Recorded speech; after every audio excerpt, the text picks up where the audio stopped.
Muy buenas a todos y a todas. Gracias por incorporaros a una nueva sesión de Basque University. En este caso, contamos con la presencia de dos compañeras, Itxaso Iriarte. Itxaso, muy buenas. Buenas. Y Leticia Lanuza. Leticia, muy buenas. Itxaso es coordinadora de inteligencia, analista de inteligencia y ciberamenazas, psicóloga especializada en inteligencia y relaciones internacionales. Leticia es manager de inteligencia y fraude, analista de inteligencia y ciberinteligencia. Está especializada en relaciones internacionales y cibercrimen. Y hoy, en la sesión de hoy, nos van a ilustrar sobre lo que llamamos OSINT, ¿no? El Open Source Intelligence, bueno, ellos lo explicarán evidentemente mucho mejor que yo, pero bueno, yo me quedo con que todos necesitamos constantemente hacer búsqueda de información en Internet y, bueno, pues tal y como está la cosa, es importante optimizar estas búsquedas en todos los términos posibles, ¿no? Empezando por hacer búsquedas seguras, ¿no? Y la ciberinteligencia no es más que este concepto que hemos explicado de inteligencia al mundo del ciberespacio. Es decir, recogemos toda aquella información que proviene de Internet, de actividades cibernéticas, de cibercrimen, etcétera. Y con todo eso, pues tratamos de generar primero una identificación y por otro lado una monitorización y una prevención de estas amenazas.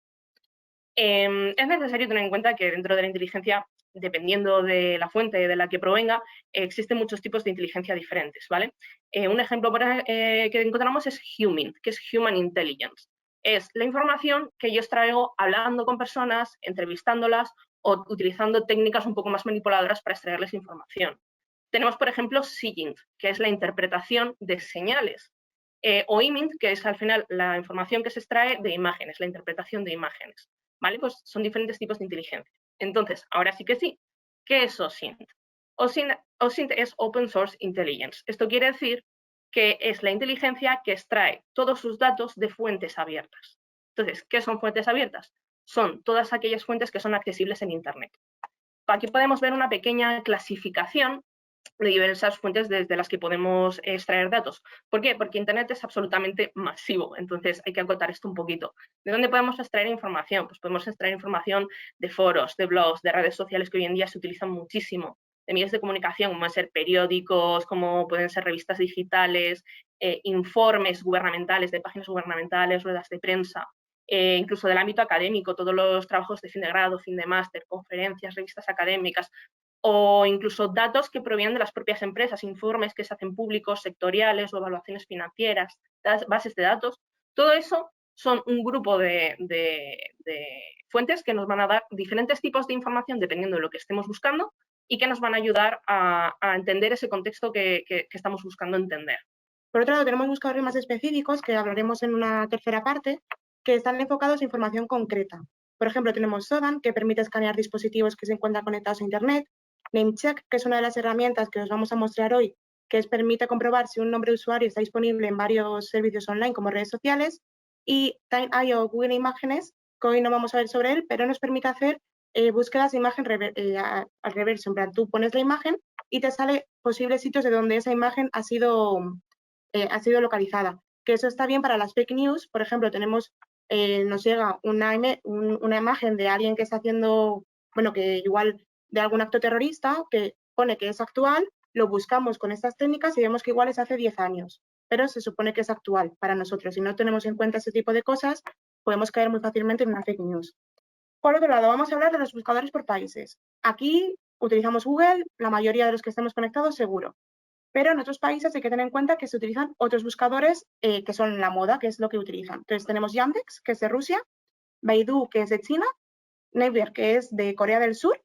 Entonces, esta es simplemente para que sepáis que existe, que no siempre se utiliza todo el mundo Google, y a la hora de buscar, si queremos buscar algo específico, porque tenemos un viaje y nos vamos a Corea del Sur y queremos buscar algo, igual es mejor que lo busquéis en Naver que en Google, porque es su buscador predeterminado. Bueno, el de moda. Por otro lado, tenemos una herramienta, ¿vale? La primera os vamos a ir enseñando bastantes durante todo el taller.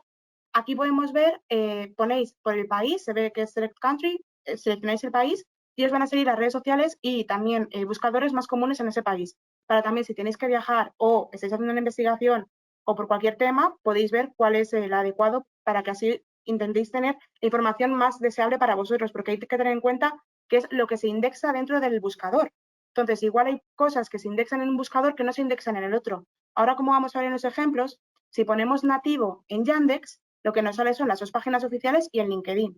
Pero si ponemos nativo en Baidu, que es el de China, no nos sale la empresa, nos salen cosas distintas. Entonces, también hay que tener en cuenta que para hacer este tipo de búsquedas, lo ideal es hacerlo también en el idioma de origen. Además de las muchísimas herramientas que tenemos accesibles para todos nosotros, existen páginas oficiales que generalmente, algunas sí, otras no, pero en su mayoría dependen de administraciones públicas que también nos dan mucha información interesante y relevante sobre las personas, ¿de acuerdo? Bueno, empresas y entidades. En este caso vamos a empezar con una que no es de administración pública, pero que nos da mucha información en abierto, que se llama Infocif. Cuando nosotros queremos verificar pues una empresa, por ejemplo, quiero ir a entregar mi currículum en persona o quiero saber información de esta empresa porque me va a contratar y quiero saber su estado, ¿vale? Esto es un buscador en abierto que recoge cierta información del registro mercantil.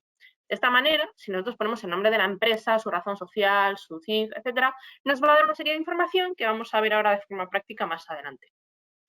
Otro buscador que es muy relevante, aunque es más complejo de emplear, es el buscador del BOE, el Boletín Oficial del Estado. Muchas veces no somos conscientes porque no vemos las alertas, las notificaciones, etcétera, pero dentro del BOE, si sabes bien cómo buscarlo y cómo configurar, hay información muy sensible, como por ejemplo, en ocasiones, por ejemplo, para oposiciones, se publica el DNI de las personas. El DNI es una información que no podemos cambiar en ningún momento de nuestra vida y una vez que está ligado a nosotros de forma pública, se sabe y es un documento que se puede llegar a falsificar con nuestros nombres y es información confidencial y muy sensible.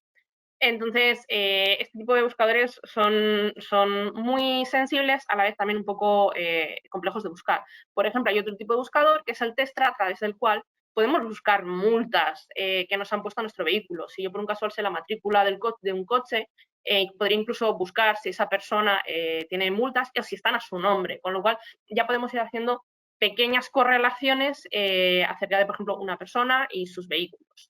Reitero que siempre hay mucho trabajo detrás de verificar que muchas de estas herramientas no funcionen. Por ejemplo, probablemente si entréis Inteltenix y seleccionéis en Twitter, que ya no se llama Twitter, es X, probablemente el 90% de esas herramientas ya no funcionen debido a que ha cambiado el uso de la API, con lo cual estas herramientas ya no funcionan. Es cuestión de tiempo que la gran comunidad que hay dentro del mundo de la ciberseguridad acabe generando pues, nuevas herramientas, scripts, etcétera, que nos ayuden a recopilar esta información por otra vía, pero bueno, siguen siendo vías legales ya que se nutren de la información pública que ofrecen este tipo de plataformas, como por ejemplo pueden ser redes sociales.